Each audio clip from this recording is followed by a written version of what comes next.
Subscribe to our channel and press the bell icon to never miss an update. I also had this in mind that I wanted to, get through in 2019 as early as possible. It's very, it takes a lot of toll on your mental health as well. So I wanted to get over with it. And I personally did not score very well in my CAT exam. As soon as I left my CAT exam center, I knew that it was not well. It was not up to the mark, and I did not perform as per my ability.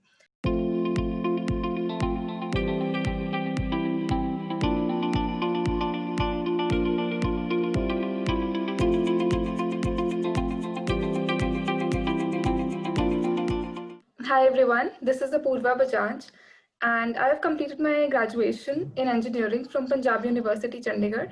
Post that, I worked at Deloitte for 2 years at their Bangalore office as a solution delivery analyst in the cyber security practice.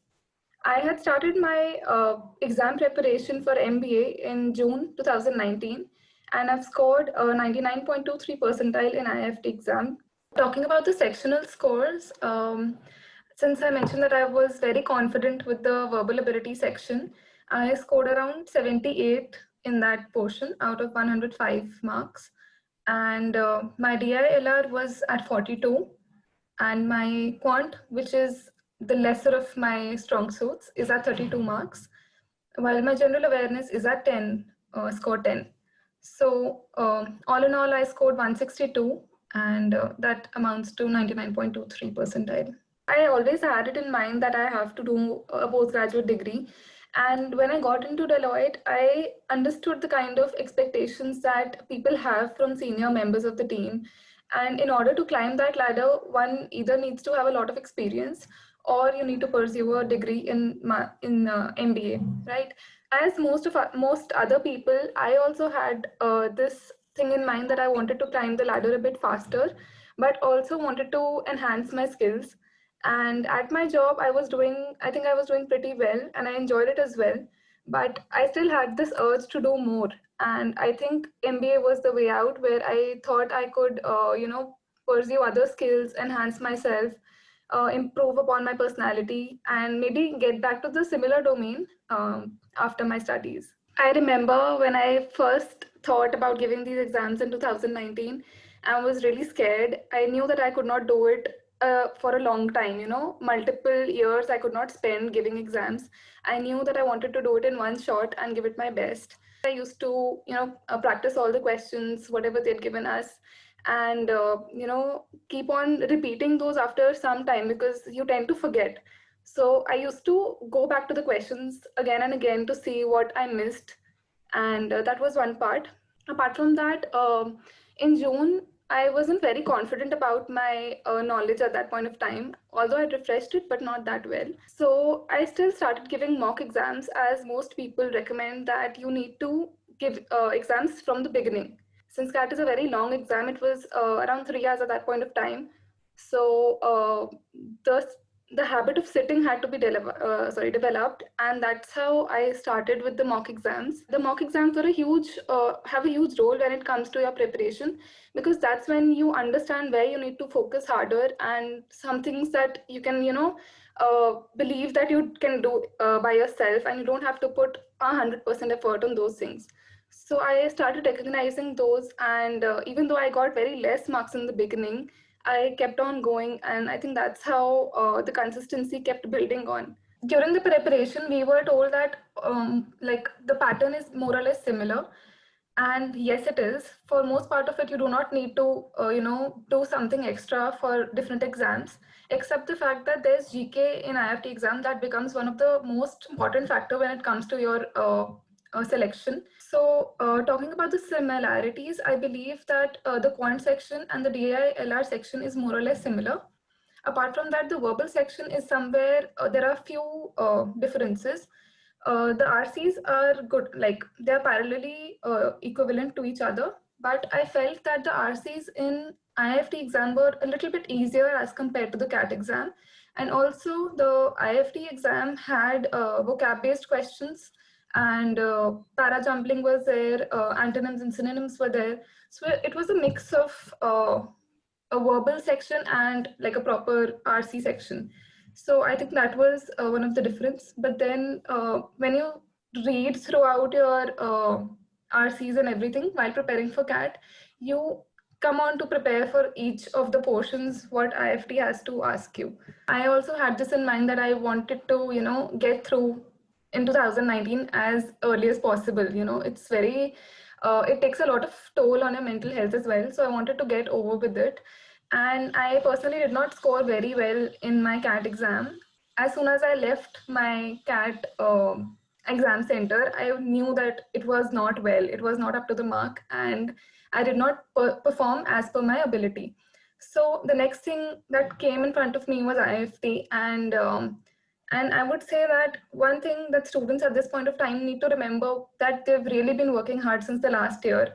And if they've been consistent and if they've been, diligent towards their work, towards their preparation, IFT is an exam that needs just confidence and a bit of preparation from your end that you've already done, so that you can pass it in the most fabulous manner.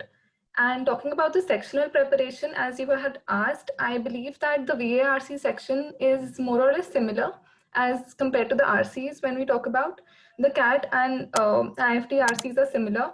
And when it comes to the synonyms and antonyms or the other verbal section where they ask you about the parajumbles or vocabulary, so in order to bridge that gap, one can read the newspapers such as the Hindu. That is the one that I followed. And I also read Word Power Made Easy, which is a very great book when it comes to how to form words and how to decipher, meanings from complex words. So I think that would really help. And more or less, you need to focus on your strength, where you can invest more time and maximize your score. And in the LRTI section, I believe that the questions were moderate. They weren't very difficult, but you needed to be patient with the data because they are very data heavy. So you need to be patient with the data, copy properly, and spend some time to view it, to see what you can do with it, and you'll get the answers directly then. So when it comes to IIFT, I believe the number of mocks out there are very less, and you need to be well aware of how to divide your time because CAT does not give you that liberty to move across sections. So when you have you have the liberty to move across sections, you don't know how to do that in IFT.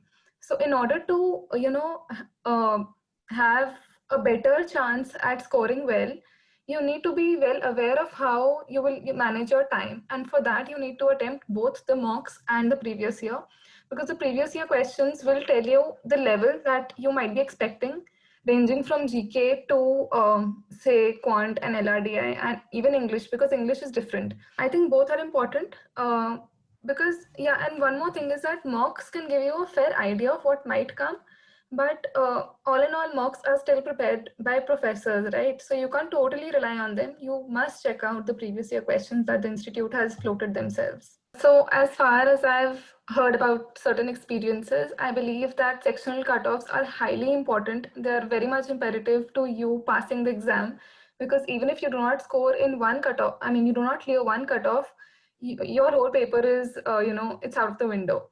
So I have friends from IIM Bangalore who have scored their seat in IIM Bangalore who have not been able to clear the GK section, and because of that, they could not clear the IFT exam. So it does not matter how much you study, but when you need to clear the cutoff, there is nothing that you can do to, go around it. And in order to strategize to, get through the sectional cutoffs, I would say that manage your time well. Be very conscious of how much time is left, how much time you would need to, to do as many questions as possible to clear that cutoff. Be in a very safe zone. So IFT gives you the opportunity to move around sections. So use that to score as much as possible in your stronger sections, but also keep in mind that your weaker sections also need to clear their cutoffs. I would draw certain instances from my own experience. My CAT exam did not go well. I secured around 91 percentile there, and I was really disappointed with my performance. The core reason why this happened was because I could not keep my calm and I got very anxious in the paper. I could not focus. properly in the LRDI section because my English had gone very bad. So this is something that any aspirant should keep in mind, that you need to shield yourself from external thoughts, from, what you've done is done. Let CAT be. If it's not gone well, it's okay. You just need one exam to crack and you just need one interview to get into your college. So that should be your target. And you would realize that scoring 91 in CAT and 99 in IFT does not mean that I have done a lot of difference in those in that 1 week, right? I have not prepared in that week. So the only thing to keep in mind at this point of time is to keep your calm, and whatever you studied till now, just make the most of it by attempting the exam in the most constructive way possible, so that you can maximize your score. Hi guys, Inside IM has come up with an exciting new one-on-one mentorship product where you get to interact with superstar managers from different businesses, different functions. You can ask them everything around your career, your education, your future success. If you are interested, the link is in the description below. Thanks.